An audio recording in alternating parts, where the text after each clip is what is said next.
That's pretty heavy stuff because God will be in the jail. God will be easily found in the jail. Other Christians will be found in the jail.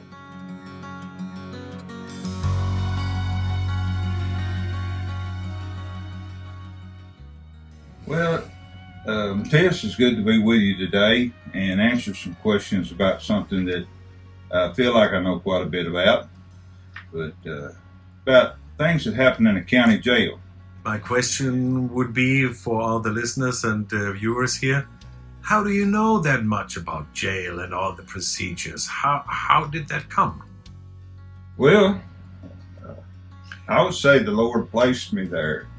I never applied to be a jailer. I went to the jail because they had opening for a dispatcher, and I was having health problems where I thought I could sit in a chair and answer calls for the sheriff's department.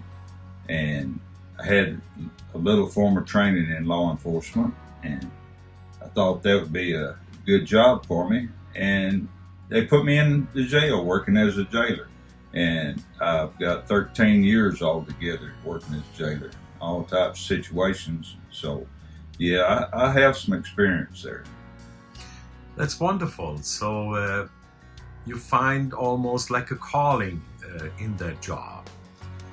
Well, you have more chances to witness there than you do anywhere else.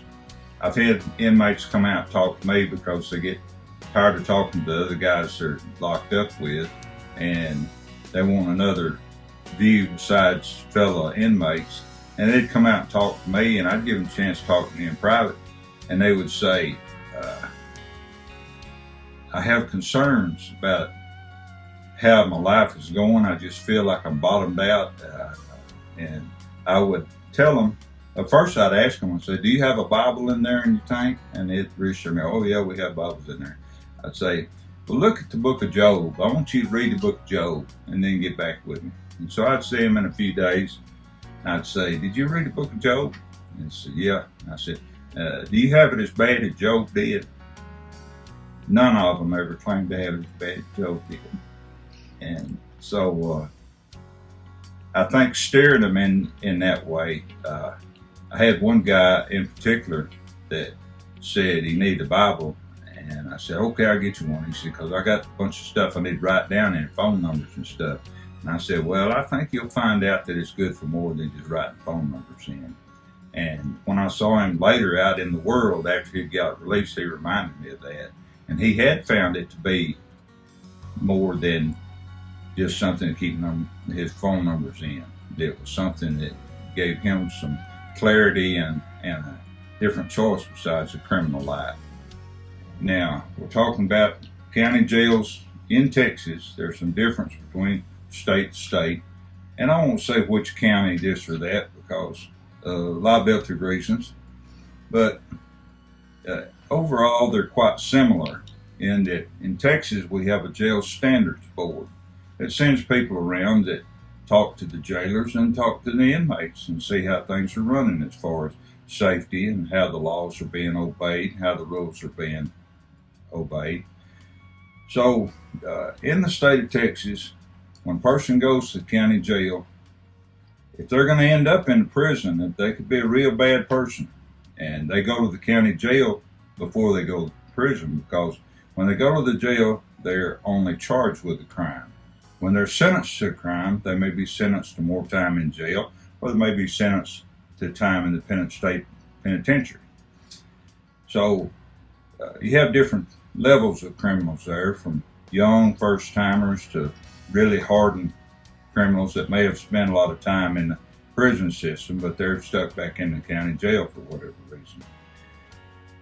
And when they first come into the jail, they face what they call the bookend situation, where the officers bring them in, and at that time they're searched, their property is taken from them, their money is taken from them, and they're put in jail uniforms. And at this time, they're really uncomfortable with what's going on.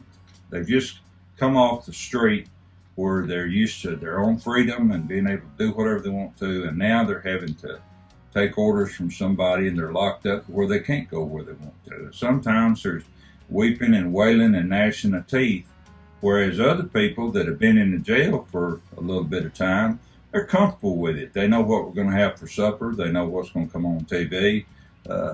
They're over the shock of the different change in their life. So they're easier to deal with. 2 or 3 people that just came in are harder to deal with than 60 that are used to what's going on and had time to acclimate, I guess would be the word. So at the bookend, they get by law to make a phone call. And I guess one of the saddest things I've seen it happen more than once, to have a person come out and stand by the telephone and you tell them, hey, you need to get your call made. There's other people who may need to use the phone. And they say, I don't have anybody on call. They burnt the bridges with their parents, aunts, uncles. They don't have any church members, church brothers or sisters. They've got nobody. And sometimes you just have to put them back up. They got nobody to call. And that's sad that somebody, and I try to give them advice at a time like that. I'd say, look, if and when you ever get out of here, you need to get you a support group and do stuff for other people and have people that would do stuff for you. Build up some trust with people, because that's terrible. But lots of people find out in life that when they get into jail, their life has taken many wrong turns. They may be fairly decent people, but they may have made some bad decisions. And some of them will just keep on coming to jail or back to the penitentiary. The recidivity rate, they call it, is very high.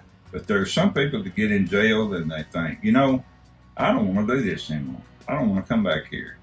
And they get out through the door and find a way to turn their life around, and they don't come back anymore.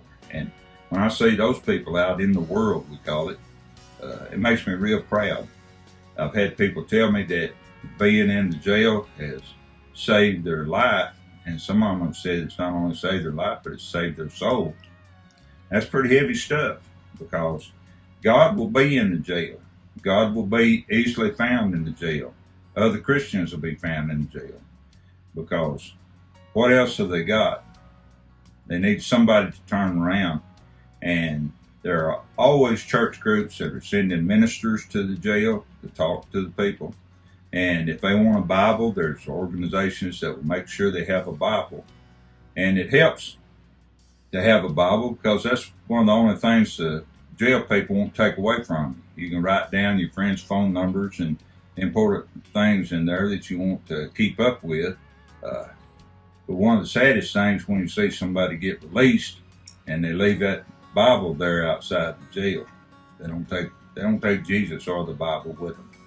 But some do. And the preachers that preach there are not getting any money for it. They have the satisfaction of turning people around. Sometimes they have a big baptism out in the Sally Port. They'll get some big water trough or something big enough for a grown man to get in there, and the preacher can baptize people where when they get out of jail, they can hit the ground running for the Lord and feel like they've made a statement with their life by being baptized. Wonderful.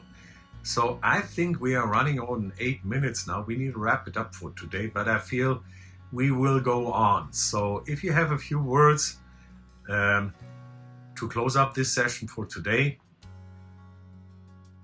Well, my advice would be to try to tend to your business where you will stay out of jail.